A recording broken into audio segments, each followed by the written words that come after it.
let's cultivate our motivation.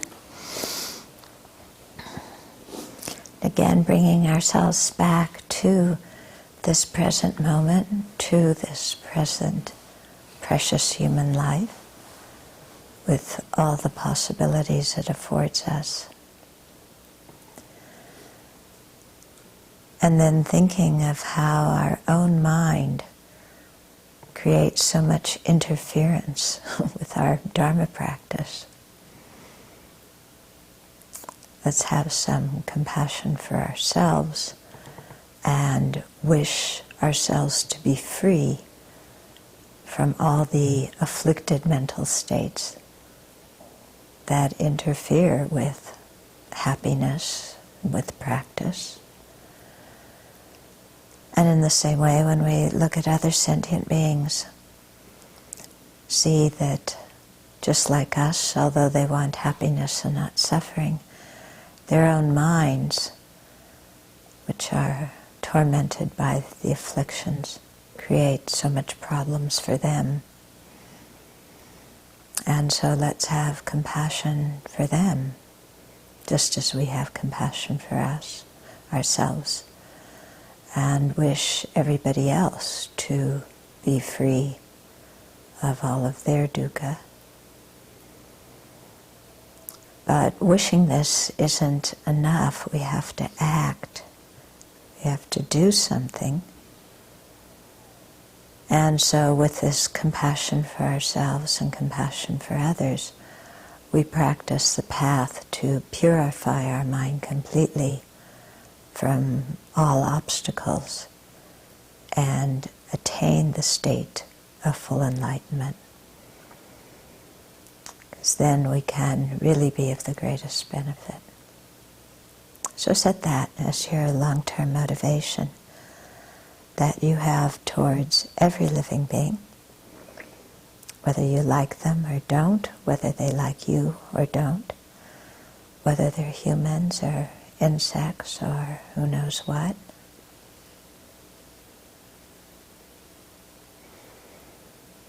Cultivate that altruistic intention, including all beings.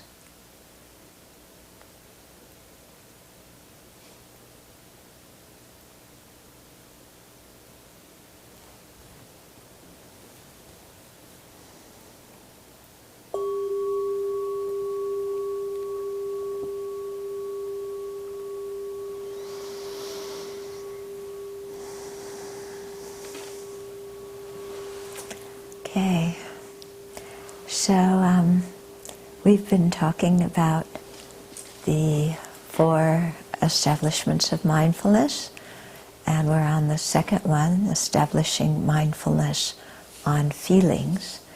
And remember that feelings here doesn't mean emotions like we often use the word feeling in English, but it simply means the feelings of pleasure or happiness, pain or suffering, and then neither pleasure nor pain, which are neutral feelings.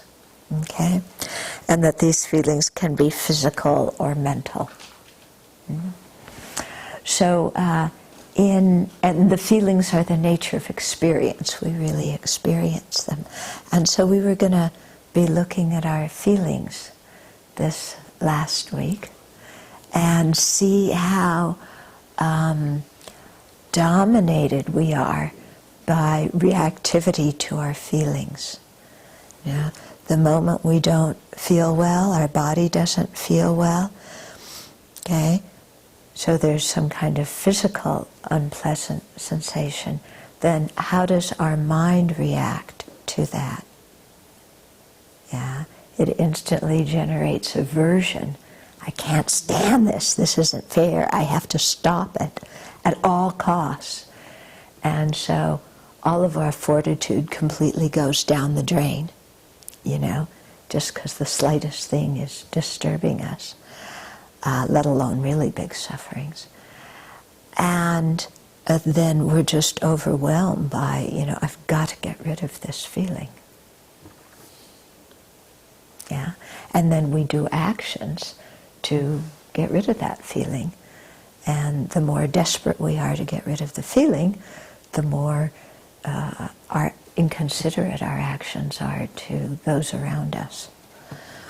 And similarly, when there's a pleasant feeling, our mind instantly reacts with attachment. You know, it's like we can't see that there's a gap between the pleasant feeling and the attachment, but we instantly, as if that's the only choice, you know, I'm attached, I don't want to be separated from it, I want more.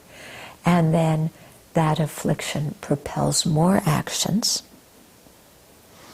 you know, and because it's an affliction of attachment or greed, then those actions are destructive ones.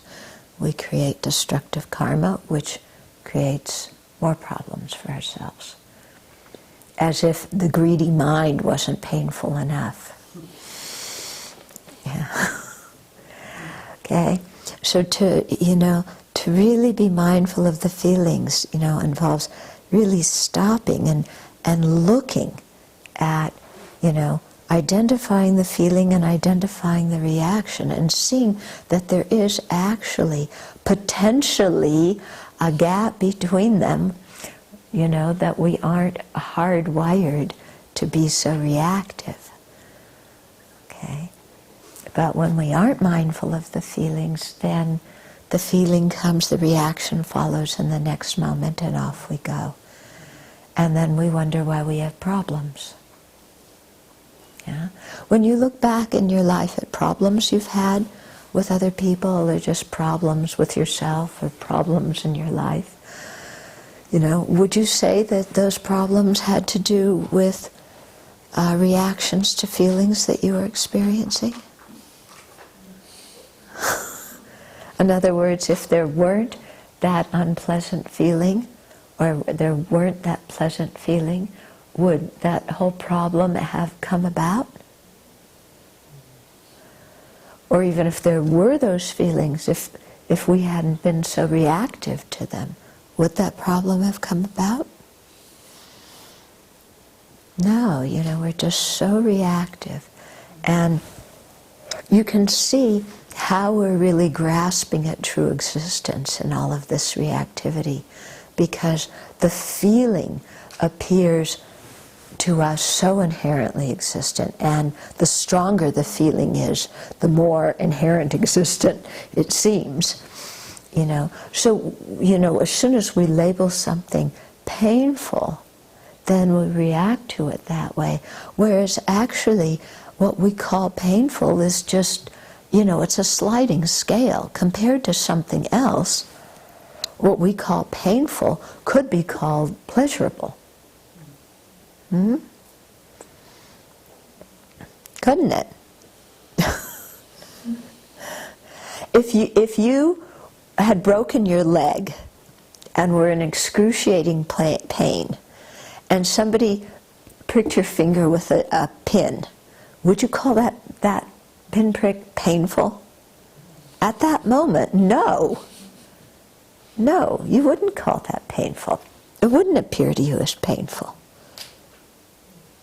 Yeah, you'd probably just disregard it.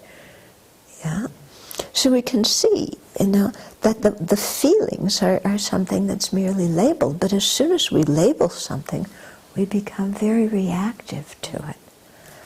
And so that's part of the training in the mindfulness of feelings.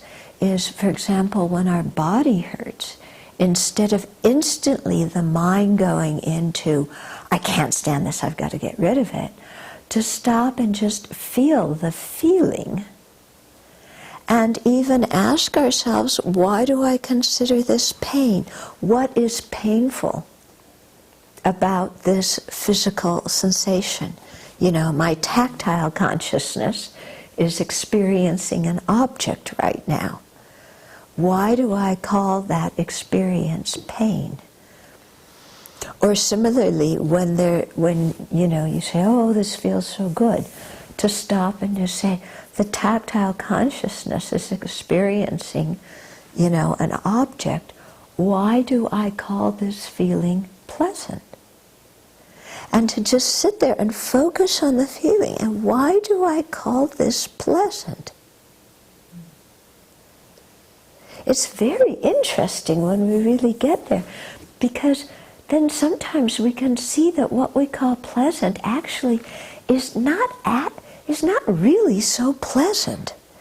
It's actually quite restless. It's quite, not feeling so good. Like especially being sexually aroused, we say that's pleasurable. But if you just feel that feeling of sexual arousal, is that pleasurable? Would you want to just feel that feeling forever? No, it's actually quite unpleasant. We feel like we have to get rid of it. We have to do something. We have to make it go away because it's too agitating to our body. Yeah, and yet we call it pleasant.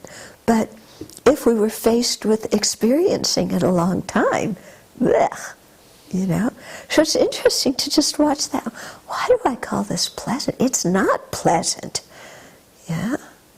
Do you get what I mean?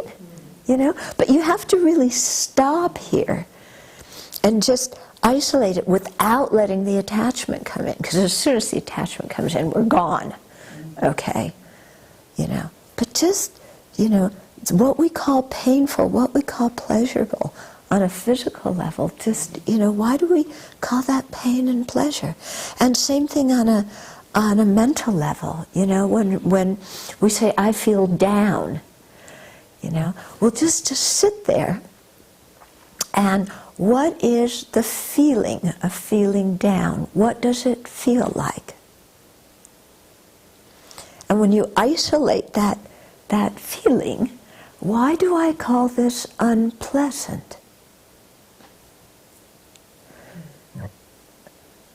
What would happen if I took the label unpleasant off of it and just said it was a feeling?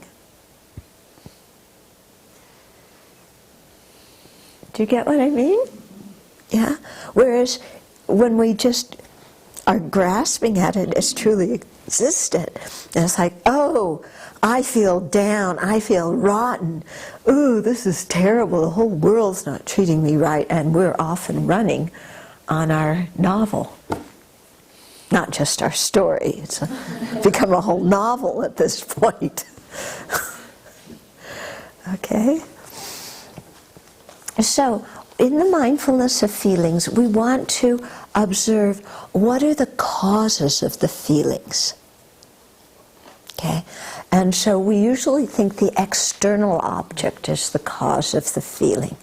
But let's investigate that a little bit more, because that same external object does not cause the same feeling every time we contact it.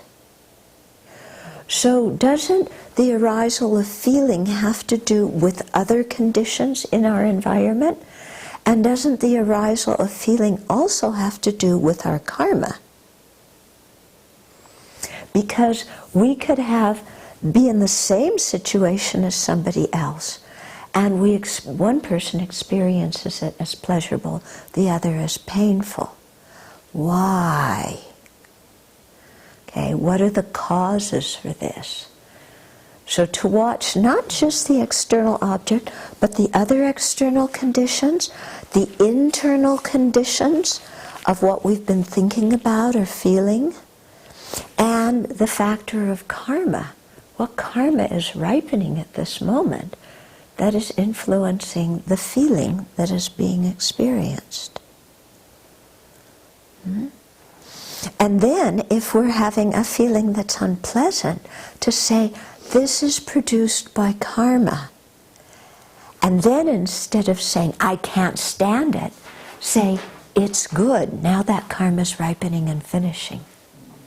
Then see how you feel about the feeling, if it feels so terrible. And similarly, when you have a happy feeling, instead of saying, this is so great, I want more, say, this is arising due to virtuous karma that is now getting used up and finished. And when you think like that, then you feel like, oh, it wasn't, this feeling wasn't worth using up so much virtuous karma to get, because we have a sense of, I have to work kind of hard to create some virtue. And here I just had this pleasant feeling for 5 minutes, but at the end of it I don't have anything to show for it, except that all that virtue that, was involved in bringing it is now used up. Oh, that's too bad. Yeah. So it's quite interesting to watch this. Okay, so watch what the causes of the feelings are. Then watch what's the nature of the feeling, what's the characteristics. And so that's why I was saying, why do I call this happy? Why do I call this suffering, or pleasure, or pain, or neutral, whatever we're feeling? Okay, watch the characteristics. And then observe the result of the feeling, and that's our reaction to it. So observe the result when you're not mindful, and the result when you are mindful.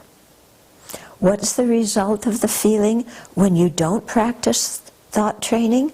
What's the result of the feeling when you do practice thought training? Okay? Because we can see if it's a painful feeling and we don't practice thought training, we react with anger and aversion, and then we do some action that is going to be destructive karma. If we practice thought training, we have the unpleasant feeling and we say, good, that negative karma is finishing. And it could have actually been something that ripened in horrible, horrible suffering in a lower realm for eons.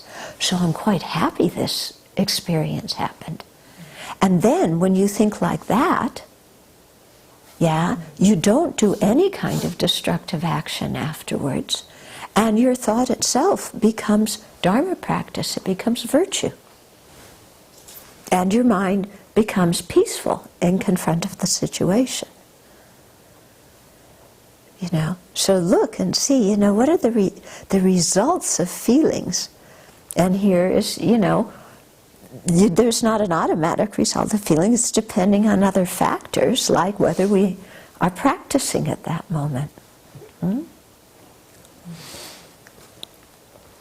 Okay. And so last time we also talked about how the feelings were related to the 3 kinds of dukkha.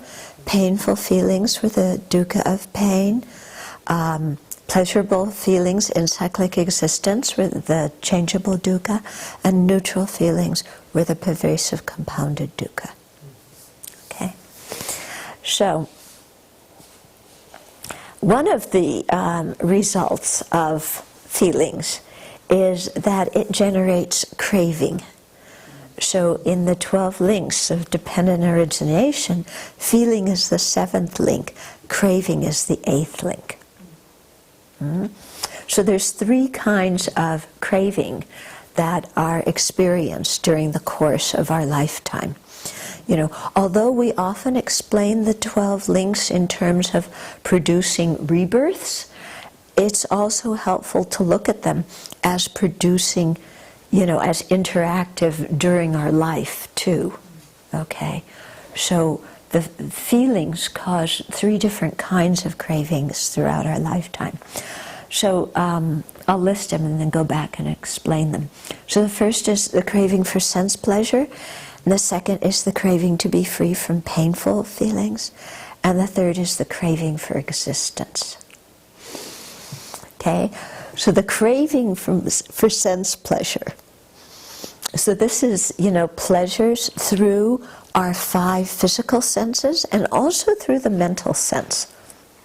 Okay, so, sense pleasure, see beautiful things, hear nice sounds, smell nice smells, taste nice things, okay, touch nice objects.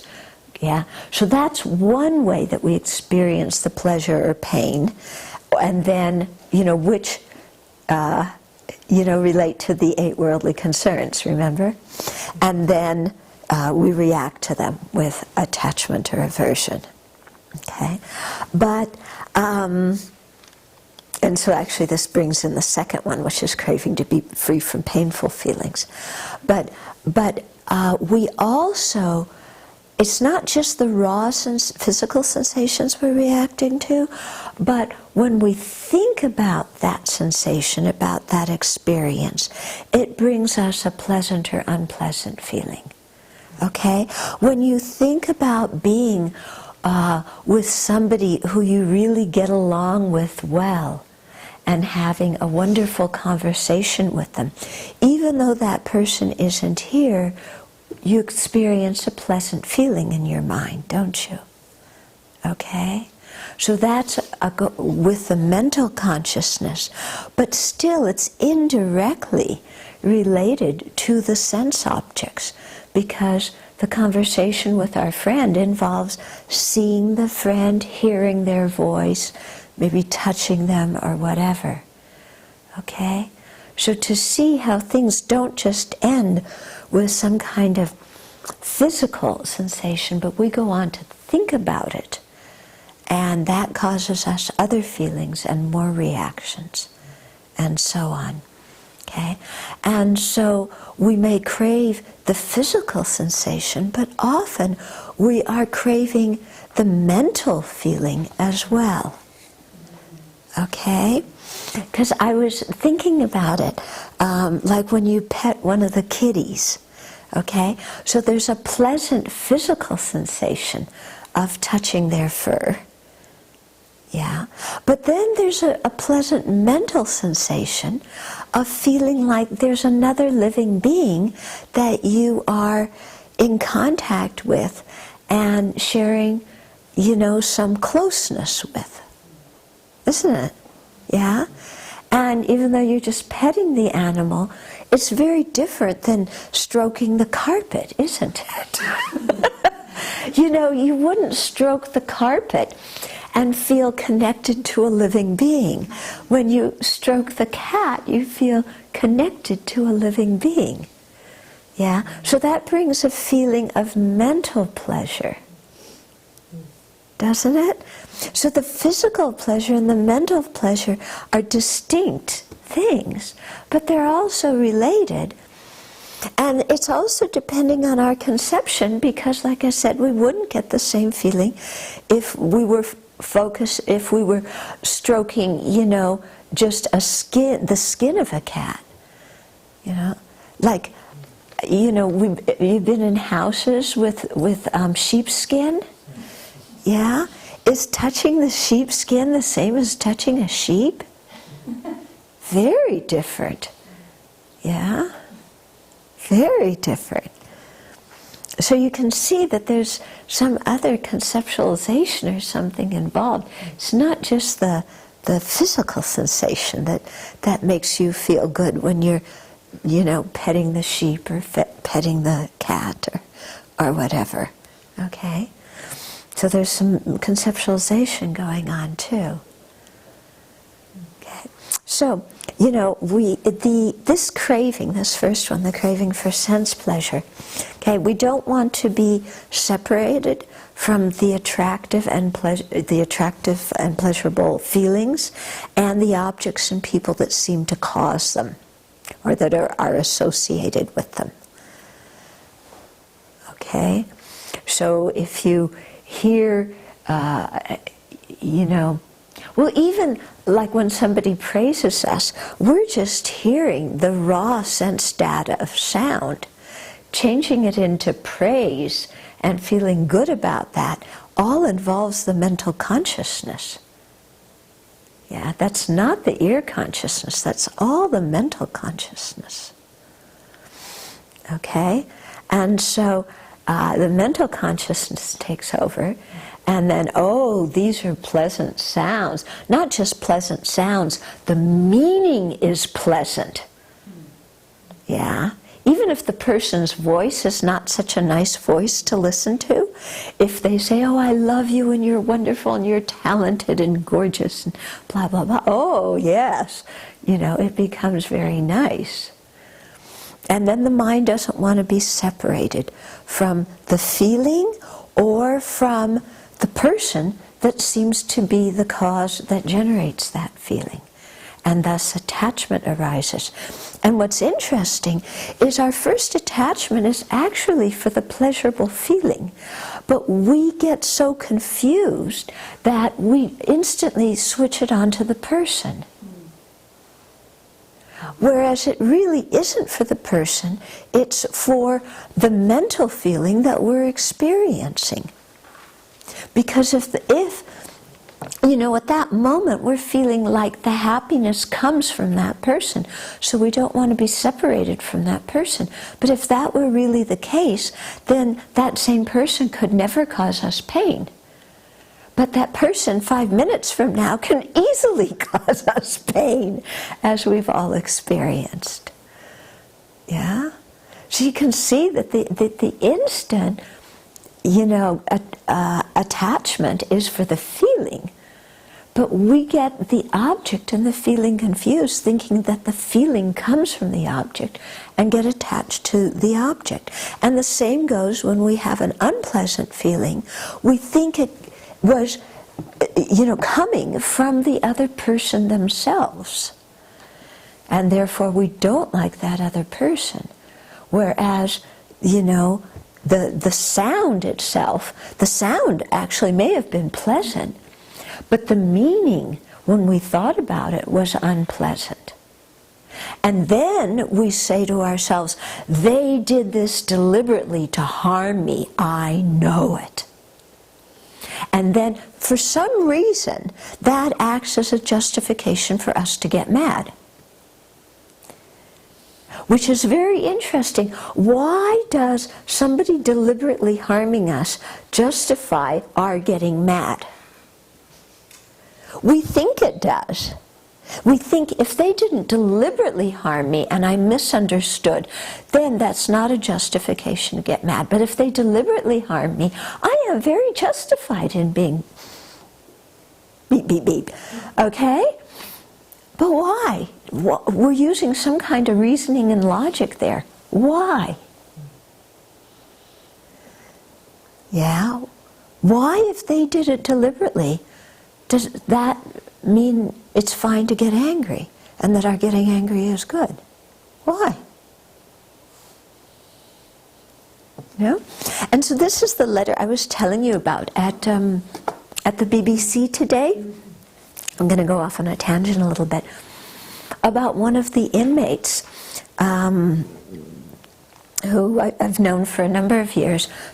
He's, I think, about 29 now, and really rough, got in a lot of fights, and that's what got him in prison, was a stabbing, and once he's in prison, getting in a lot of fights and beating people up. And he was put in a cell with a man who was 60 years old, who from his perspective was an old man coming to the end of his life. I loved reading that in his letter.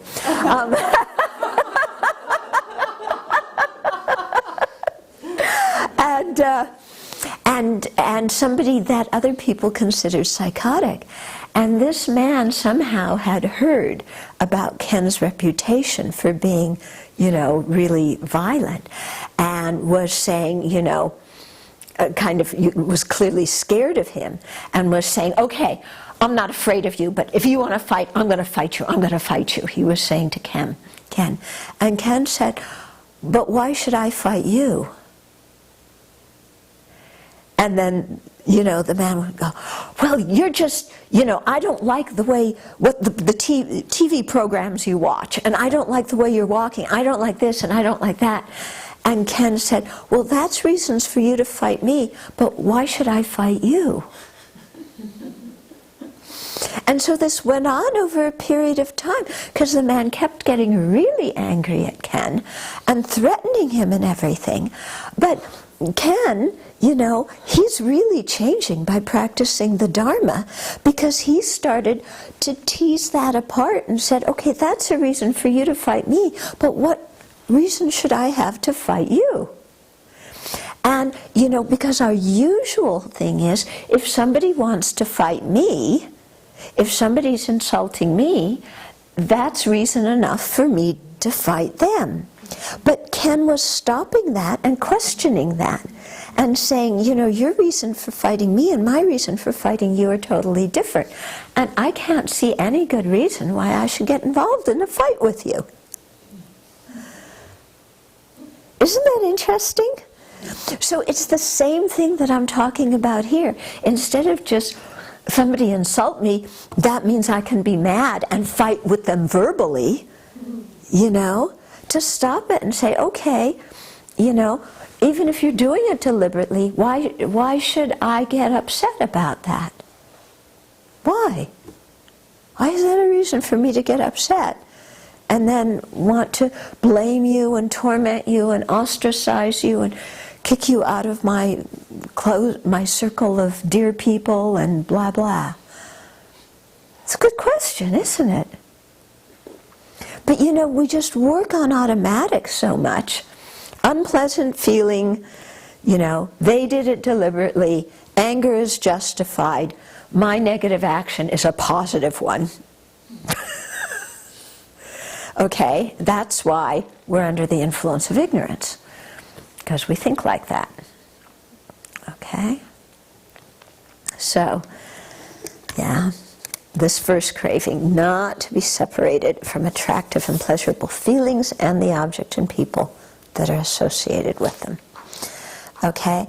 And so, when you're being mindful of the feelings, really watch how almost everything we do is an attempt to have pleasant feelings and avoid unpleasant feelings. Because this first craving for sense pleasure and the second one to be free of painful feelings, you know, they go together. And how everything we do is simply an attempt to have pleasant feelings and avoid unpleasant ones. And how we have so little fortitude for anything unpleasant. And yet, we want to be bodhisattvas that are ultimate benefit to all sentient beings. But are sentient beings always going to give us pleasurable feelings? Forget it. You know? If we really want to benefit sentient beings, we have to get used to unpleasant feelings and not get bummed out about them. And that's what fortitude is, you know, the ability not to get bummed out by unpleasant feelings or inconsiderate actions or any of this. Yeah. So I want to be a bodhisattva and work for the benefit of all sentient beings, but they've all got to be nice to me. And if they aren't nice to me, I'm not working for their benefit. And when we think like that, we break one of the major bodhisattva vows. And we also break a tantric vow. Okay? But this is our natural way of thinking, isn't it? Yeah? Your job is to bring me pleasure. And if you don't, forget you. But if we've taken the bodhisattva vow, we have to stop that reaction. We can't say, forget you. The rules are different when you take the bodhisattva vow. You know, that's a lot what's happening when we're taking the bodhisattva vow, or any of our precepts. We're changing the rules. Yeah? And we're working with people who haven't necessarily changed their rules. But our rules are different. So they can get mad at us, but we have to be very careful about getting mad at them. Because when we get mad at them, we're actually betraying our own deepest spiritual yearning. It's not that we're bad people. It's not that we're horrible and we're failing. We're betraying our own deepest spiritual yearning, aren't we? Yeah? And so, you know, okay, the rules for me are different. And sometimes, you know, when that person's acted so obnoxiously, you go, the rules are different. Oh, I want the old rules back because I want to be mad at them. Why are the rules different for me? Because I chose these rules. I chose them. Nobody forced them on me. I chose them because with my wisdom, I knew these rules were better than my old, afflicted, deluded rules. Yeah. Do you ever have that come up with you? You know, the rules are different and I don't like it. Mm-hmm. And then, well, wait a minute. I chose this and for a good reason. So maybe I better calm down and be happy that the rules are different. Because if the rules weren't different, who knows what in the world I'd do and how much suffering I'd cause to myself and others. Yeah. Okay, the second kind of craving, craving to be separate from painful feelings. So when the mind contacts an undesirable object, pain arises, and then that begets hurt, like a mental feeling of hurt. It can beget fear. Yeah, it can beget feelings of helplessness or hopelessness. And then because we don't like feeling helpless, hopeless, and fearful, we get angry, because that gives us a sense of false power. Okay? And so, you know, the fear, the anger, they give rise. You know, that's the craving to be released from or be separated from the painful feeling and the object that is triggering it. Because again, we've confused the painful feeling with the object, and we think the painful feeling, you know, is coming from the object because the object is inherently, existently awful. Okay? And so, you know, we can watch what happens in ourselves when we have an unpleasant feeling. Like, even we're meditating, we have an unpleasant feeling, then we get mad at the Buddha. You know, we can get really mad at the Buddha. Why is the Buddha teaching this ridiculous meditation? I'm so miserable doing it. Actually, we're doing it incorrectly, which is why we're miserable. But, you know, because the unpleasant feeling leads to anger, we get mad at the Buddha. We often get mad at our own spiritual mentors. The last two NVC talks. You know, whenever we process the NVC, it's all about, I don't want to sound paranoid or anything. Yeah, about someone who did actions that I just happened to do that earlier that day. Yeah, and you know, so we, you know, we have a painful feeling, and you know, fear and hopeless, and you know, anger and all that whole thing, and we want to get free of it, and so, you know, before we get free of it, we're tormented by anger, by worry, you know, and then our mind makes more and more stories about it, you know, why they're so bad or why I'm so bad. And then it goes on and on and on from there, and you know, not just a story, not just a novel, but a series of books. Yeah. Okay. So, you know, we get mad at our Dharma teachers, you know, or even friends, virtuous friends who are trying to help us, to kind of give us some advice so we don't get into trouble, and we get so angry at them. You know, so angry. Ever happened to you? Yeah, we usually remember the times when we've been the good friend to somebody else and they've gotten angry at us.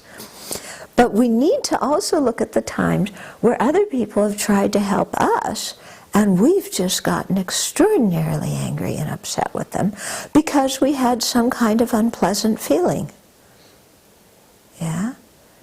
And then, you know, everything goes out the window. Yeah.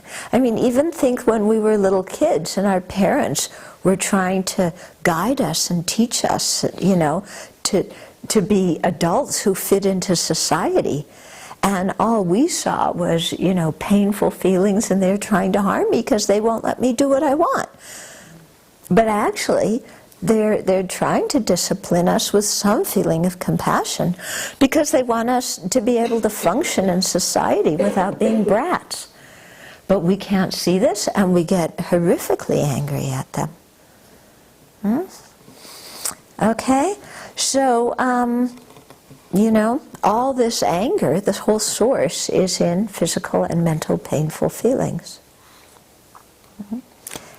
Okay, but you can see when you look at it and when we look at it and make many, many examples in our life, just, this thing between feeling and craving, that moment is so important to locate. Okay? And then the third kind of craving is the craving for existence. So this is the craving for renewed existence, for continuation of rebirth in samsara in the form and formless realms.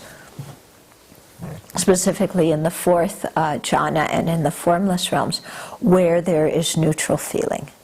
Okay, and it's a polluted neutral feeling because created under the influence of ignorance. But it produces the craving for more of that. And then that becomes an obstacle to attaining liberation. Okay? So there are the three kinds of cravings. Okay. And then when we were talking about, and so the cravings are the results of feelings, and then also just to remind you, last week when we were talking about the causes of feelings, we were talking about the coming together of the object and the sense source that generates the consciousness and involves contact. Okay, so to really contemplate that in your experience too. So a very slight change in condition changes our feelings. Have you noticed that? Yeah, a slight change. You walk into a room and a person's just like this, and you feel bad. Then they smile. You feel pleasant feeling. Slight change of condition, and the feeling changes. Yeah, put your finger here, put it a half inch there over to the left. Very different change of feelings in some conditions. Okay? So slight change of condition, and the feeling changes. So are feelings reliable?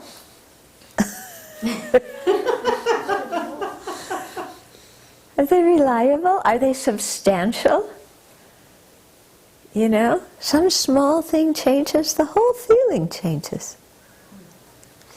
Like you're peeling an orange and you're thinking, oh, pleasant feeling in the mind because, oh, I'm going to have this orange peeled and then I'll get to eat it and it's going to taste good, so you're having pleasant feeling in the mind, expecting to have pleasant physical feelings in the future. Then you come to one part of the orange where it's soft and your thumb goes in when you're feeling it and you go, ew, this orange is rotten. Small thing, and look at how the feeling changed. Yeah, very small thing. Okay, there's also a very close connection between the state of our body and the feelings that relate to sense consciousnesses. All of our senses, and especially tactile sensation. If the body hurts, if we feel hungry or thirsty, all those things come under the tactile sensation. So that can, have a very strong effect on our feelings. The condition of our body can change our mental feelings too. Yeah, because if the body doesn't feel well, then we start worrying, we get concerned, we're certain we're going to die, the mind, really trips out. Okay, and also preconceptions in our mind can influence our mental feelings. Because it's the preconceptions, the namtok, that's saying, oh, they deliberately are trying to hurt me. Okay.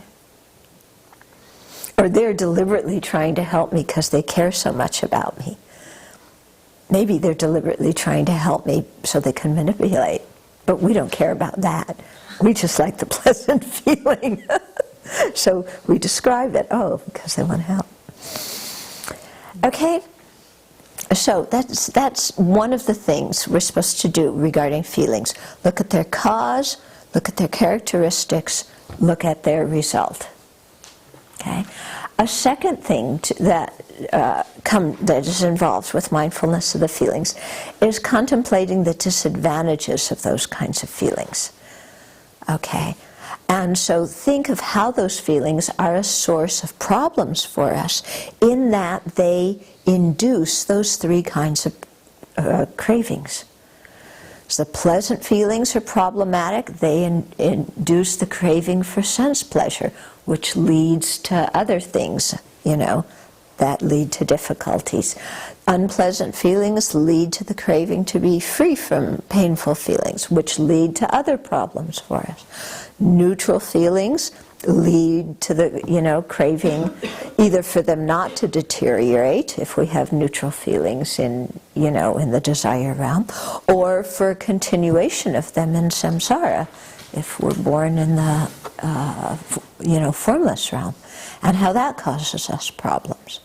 So really, spend some time and think of the disadvantages of feelings that are under the influence of ignorance. Yeah, we can't the feelings that come to us, we can't just say, whereas, attachment and aversion, we can say, I'm going to work with those, because they're reactions on our part. But the feeling, comes with the raw sense data. But what we have to figure out is how are we going to work with those, how are we going to react with those feelings, to those feelings. That's what we need to figure out how to work with. And that's what Dharma, in a large extent, is, teaching us how to do. Okay.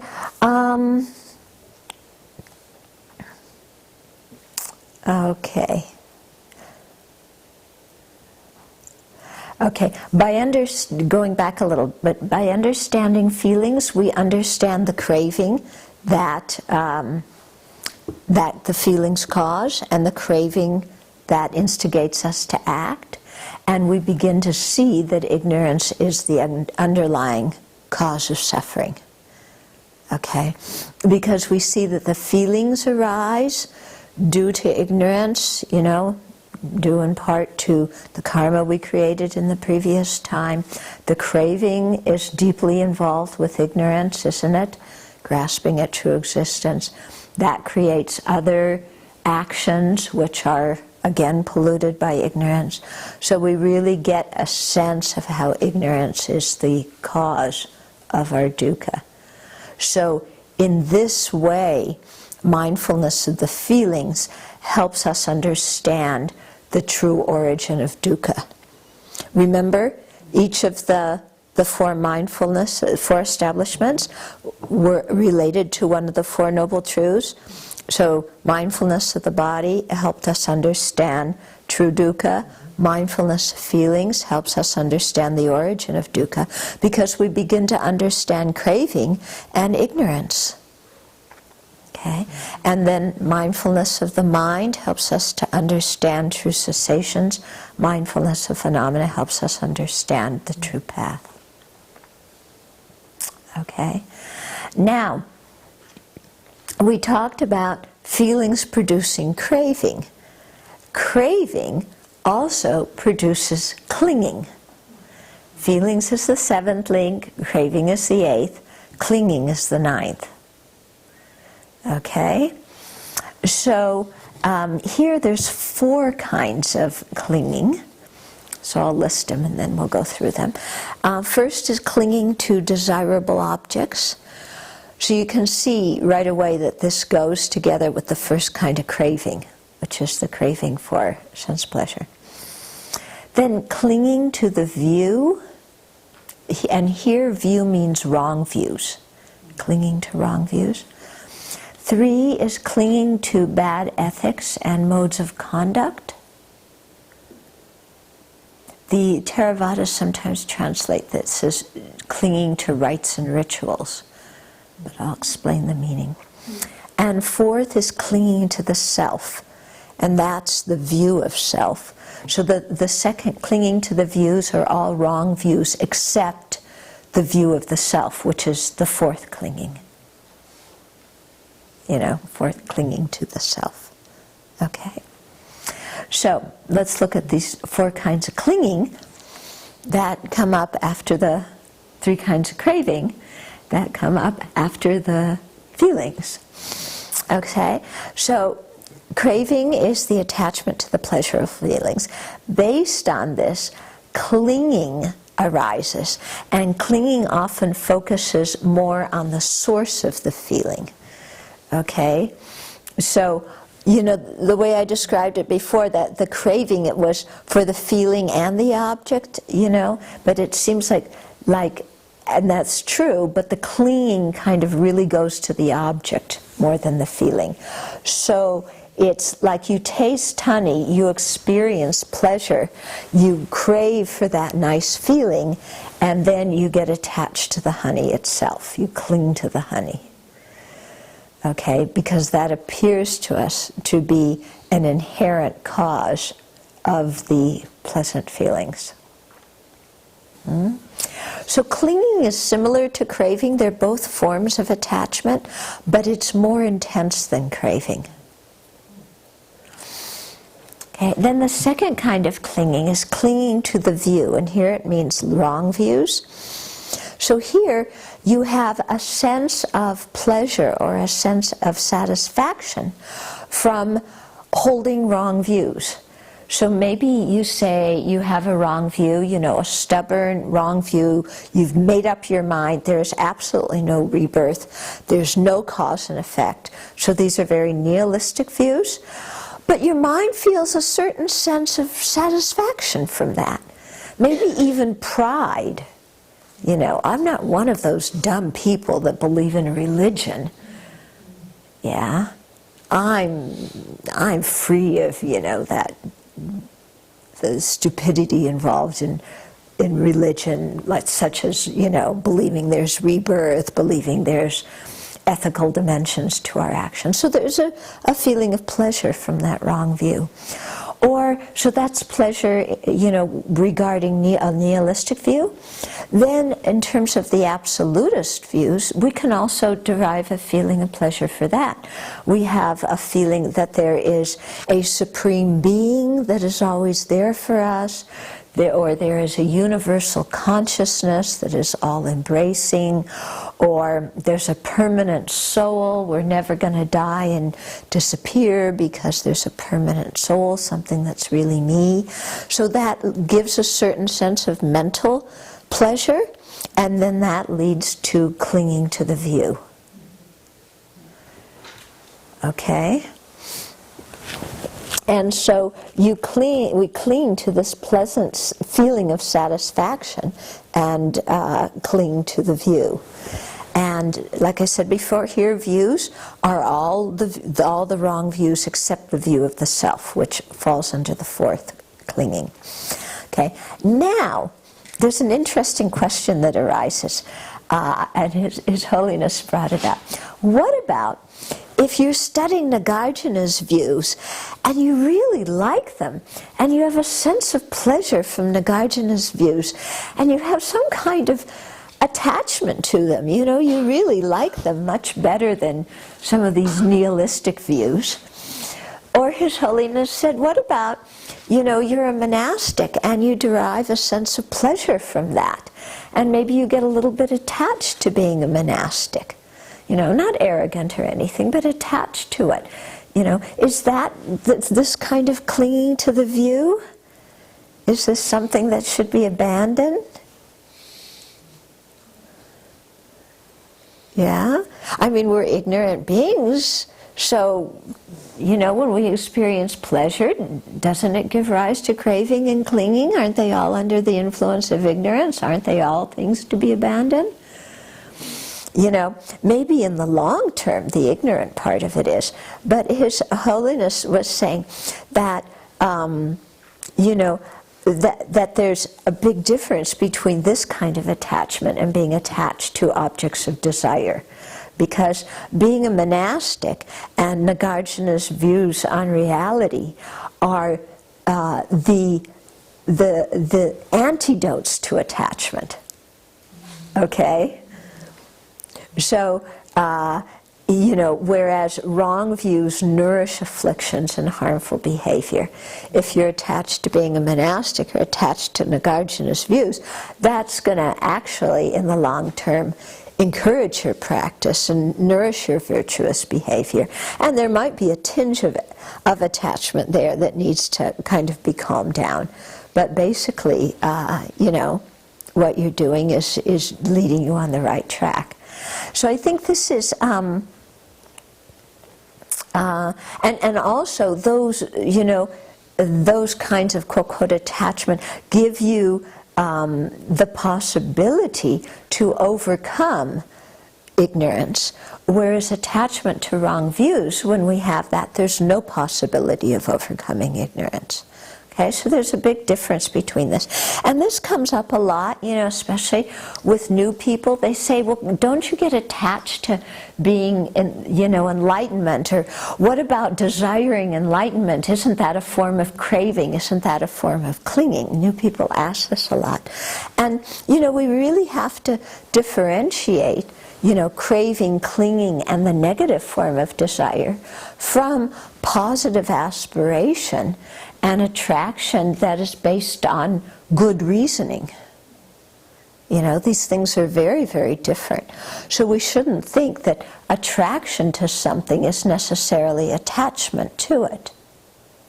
Or aspiration for something means we're attached to it.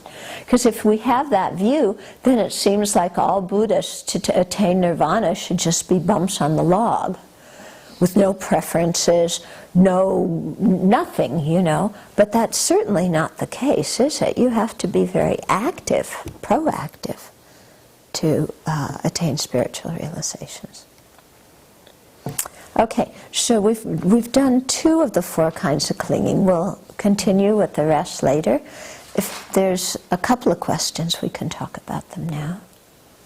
Mm-hmm. I was wondering, when you were speaking at lunch today, giving examples of the kind of feeling you would have when you did something virtuous, when you had a wrong view, or when you were angry, made me think that actually those seem like they actually are feelings. Like there's a broader palette of textures to the feeling tone of our experience. And I guess my question is, are those what we call feeling in this Buddhist way? I'm not sure I understand the question. So usually when I think of feeling, I think positive, negative, neutral. Okay. But I was thinking today that actually it's probably a lot more like colored than that, a lot more timbres and tones and shades. Definitely. So those, for example, definitely. We're talking about today are like the feeling tone of the mind. Yeah. Now, when I was saying the feeling tone of the mind, I wasn't necessarily using feeling to be pleasurable, unpleasurable, or neutral. I was using that more in our usual, in another way, not necessarily in the strict way referring to the second aggregate. So are they? Is it more of a? But in general, the second aggregate, we can look from our own experiences. There are many types of pleasure, many types of pain, many types of neutral. Definitely on the physical. But physical and mental, both of them. There's many shades, aren't there? It's very different, a pin grip from slamming the door on your thumb. They're very different. And so similarly with mental pain and mental pleasure and mental neutral feelings, there's so many different shades of them. Yeah? Yeah? I was so surprised by what you said about craving for existence that I kind of lost the whole thing. Okay. Craving for existence means we're craving for rebirth in samsara. Mm-hmm. Okay? And specifically craving for rebirth in the realms where they only have neutral feelings. Because those neutral feelings are better than the pleasurable feelings of concentration. Yeah, so I guess, I mean, it's such a subtle kind of craving. I can't imagine that at the time of death I would have any kind of craving for something like a neutral feeling. Okay, so you can't imagine that right now you would crave for a neutral feeling. But if you had developed the fourth jhana in your life and were meditating at the level of the fourth jhana, you bet you'd be craving neutral feelings if you didn't you have strong renunciation and wisdom.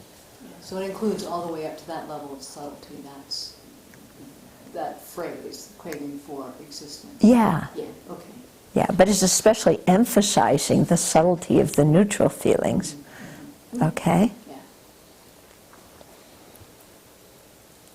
Yeah. But I mean, you can see when we die, we don't want to leave samsara. We feel, I exist. And at the time of death, I don't want, death is total non-existence. I don't want total non-existence. I want to continue to exist. So that's just this incredible strong, eye grasping. And so what's the thing that's going to give us the greatest feeling of existence is a body, a gross body. So then that leads to the clinging for a body. And then that nourishes karmic seeds, which then ripen as the ninth link. So no, the 10th link, renewed existence. Yeah. So the moment between the feeling and the craving is so key. Mm-hmm. And I don't have a moment. Where is it? How do we expand it? Okay, so how do we, the moment between feeling and the craving, the feeling and the reaction is so crucial. We can't even discern it right now. How do we do that? Slowing down. Yeah, slowing down. Being aware of the feeling. Yeah, if we're aware of the feeling, then we can track what happens right after the feeling. When we aren't aware of the feeling, we just have the feeling and instantly the reaction to it. Yeah? So the mindfulness of the feelings really slows us down. So really focus on the feeling. Yeah, on the feeling. Okay. Stay with pain, pleasure, and neutral, and just observe them. Yeah, what causes them? What are the results? Include observing it in your bodies? Yeah, pain, pleasure, neutral in your body and in your mind. Yeah. Okay. It was a very weird feeling just to be watching that and kind of get that that ephemeral little thing is an aggregate that I'm trying to base my whole identity on. It was Yeah. Well, that's why one of the purposes of my establishing mindfulness on the feelings is to see the aggregates, especially feeling, well, all of them, as insubstantial. Yeah. And why am I basing an identity on this? It's so fleeting, it's so insubstantial, and yet it's I and mine. Okay? So then you begin to see how this relates to understanding emptiness. Yeah. So when the wisdom realizing emptiness eliminates this perpetual ripening of karma in the feeling aggregate, how then does the feeling aggregate become the causes for enlightenment once the ignorance is removed? Okay. Well, when the ignorance is removed, you're already an arhat. Okay, so the karma no longer ripens in the feeling aggregate. According to, well, that's a whole other discussion, okay?